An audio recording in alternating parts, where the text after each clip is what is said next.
Yeah, this message is to the angry little girl and many other such angry girls. When you say stuff like, you say, I'll see you in hell, please speak for yourself. I mean, I've heard testimonies of people, like I heard, you might want to look it up, in McCormick, and also Mickey Robinson, who was a skydiver and crashed. And these guys were atheists. And they died. And you could tell the one guy, like the skydiving guy, he was just all burnt up. And, and he tells his experience of what hell's like. He said it was dark. And it was like the darkness had a nature of its own. It's not like being in a room that where the lights are out. A total different kind of a thing, he explains. And it was like it was horrific, the feeling. But then it was like he explained that God gave him an opportunity of light, an opportunity to call out, and he did. And he said, so his description of hell is something, he said, that is something that he'll never say, I'll see you in hell, or tell somebody go to hell ever again. He says, because he said, it's something that you wouldn't wish on your worst enemy.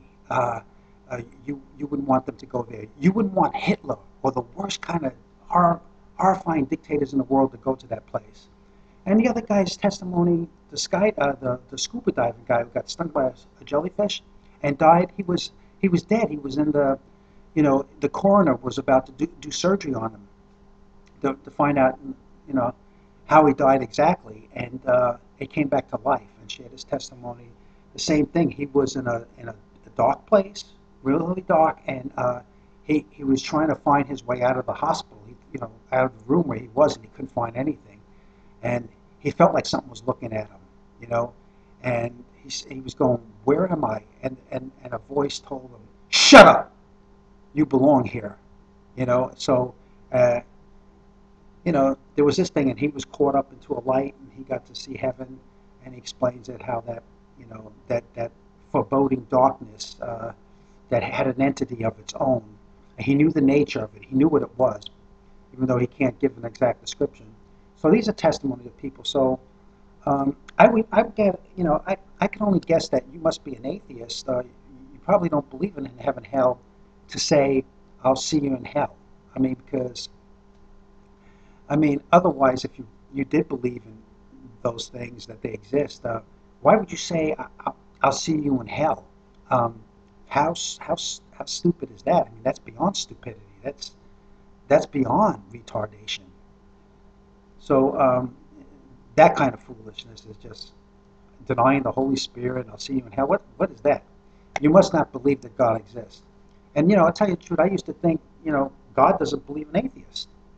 But apparently these guys were atheists that died and came back to life, and they're totally changed as a result of their experience. They've been given a great gift.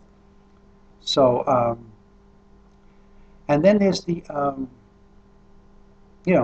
so anyway, that's all I want to say with this. And then I'd like to touch something later on evolution, where I really think that that is something that's really designed to destroy people's faith in God.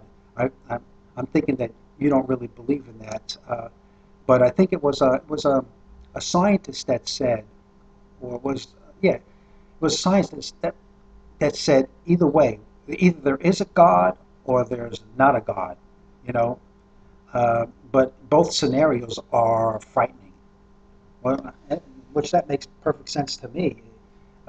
Look up Ken Hovind's tape on 100 Reasons Why Evolution is Stupid. But the reason it's terrifying and it's frightening is because if there is no God, here we are orbiting the sun at tens of thousands of miles per hour with nobody in control.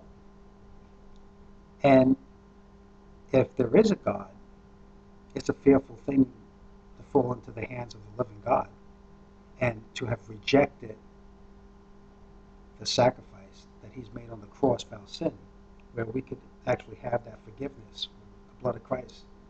We reject that. So how will we escape the judgment of God. So both are frightening scenarios. So anyway, it's just something for you to think about. Thank you.